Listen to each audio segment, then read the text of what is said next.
तो मैं आपको जो ओसीआई कार्ड के बारे में कुछ इन्फॉर्मेशन करना चाहता हूँ शेयर, क्योंकि मैं अभी अपनी फ़्लाइट का वेट कर रहा हूँ।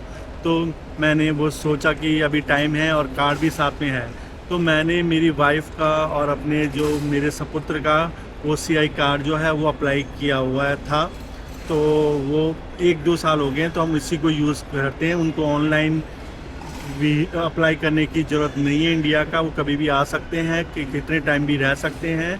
तो ये है, तो ओसीआई कार्ड वो बहुत सही है अगर आपकी जो बीवी है या आपका जो बच्चा है वो इंडियन सिटीज़न नहीं है, तो आप ओसीआई कार्ड आराम से अप्लाई की वो कर सकते हैं। इसकी वो रिक्वायरमेंट भी बहुत ज़्यादा नहीं है। तो अगर आप अपनी वाइफ के लिए ओसीआई कार्ड अप्लाई कर रहे हैं, तो मैं दिखाता हूँ कि मेरी वाइफ का जो ओसीआई कार्ड है वो है क्या। ये देखिए, ये है ओसीआई कार्ड। तो ये देख रहे हो। अब ये पूरा हमारा जैसे इंडिया का पासपोर्ट होता है उसी की तरह होता है, वैसे ही वो डिटेल पेज होगा, सब होगा। और उसी के पीछे जो वो एड्रेस उड्रेस जो होता है वो सब होता है, ये देख रहे हो। तो ये होता है, और इसमें खाली 3-4 वो पेजेस होते हैं, देख रहे हो, खाली। और इसमें कभी भी कोई स्टम्प नहीं लगती है, क्योंकि ये जो एक कार्ड है खाली, जब भी आपकी वाइफ जो अगर इंडियन सिटीजन नहीं है उसके पास अगर ये कार्ड है, तो वो इंडिया तो खाली उसको वो इंडिया के साथ अपना पासपोर्ट भी वो लेके आएगी। तो उसके जो फिलीपीन पासपोर्ट में उसी में लगती है स्टम्प आना और जाने की। बाकी इसमें कुछ नहीं होता, ये खाली दिखाने के लिए होता है कि उनको पता होता है हाँ इस बंदे के पास ये ओसीआई कार्ड होल्डर है। तो ये केस है। तो अगर आप अपनी वाइफ के लिए कर रहे हैं अप्लाई, तो बहुत सिंपल है। आपको जस्ट मैरिज सर्टिफिकेट और उसका नाम आपके पासपोर्ट में होना चाहिए, बस।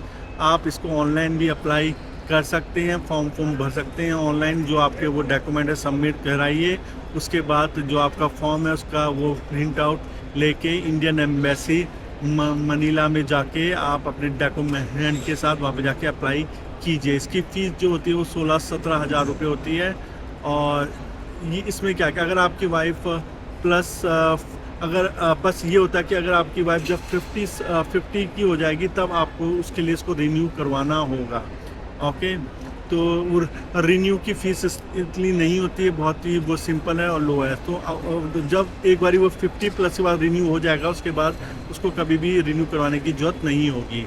अब आपका बेटा या बेटी, आपका जो बच्चा अगर वो इंडियन सिटीज़न नहीं है, तो वो आप उसके लिए भी ओसीआई कार्ड कर सकते हैं। और उसके लिए भी क्या है, रिक्वायरमेंट बहुत सिंपल है कि आपको जस्ट वो जो उसका वो बर्थ सर्टिफिकेट है और आपके जो वो सर्टिफिकेट है और आपकी जो शादी का सर्टिफिकेट है वो अटैच होता है। बाकी फॉर्म सब ऑनलाइन होता है और आपकी फ़ीस भी उतनी ही होती है।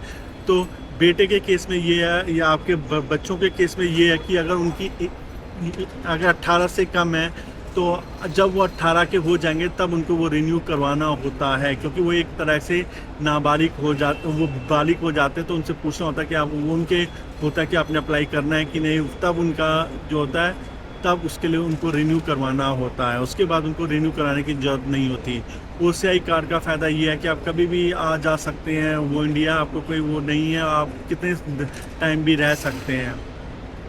तो ये फ़ायदा है। और दूसरा ये देखो, अभी हम आए हैं वो इंडिया, हमें आज ही जाना है इंडिया से बाहर कजाकिस्तान। सो देखो, हम आए, हमारा कोई भी फ़ीस कुछ नहीं हो, हम गए, अब जा रहे हैं, तब फिर 1 हफ्ते बाद वापस इंडिया आएंगे। तो ये फ़ायदा होता है। साथ में ये भी फ़ायदा होता है कि फ्यूचर में अगर आप इंडिया में रहना चाहते हैं लॉन्ग टर्म के लिए, आपका जो बच्चा स्टडी करना चाहता है या आपकी वाइफ जो है स्टडी करना चाहती है, यहाँ पर रहना चाहती है लॉन्ग टर्म, तो ये आपको कोई भी रिक्वायरमेंट की ज़रूरत नहीं है, आपके पास ये कार्ड होना चाहिए।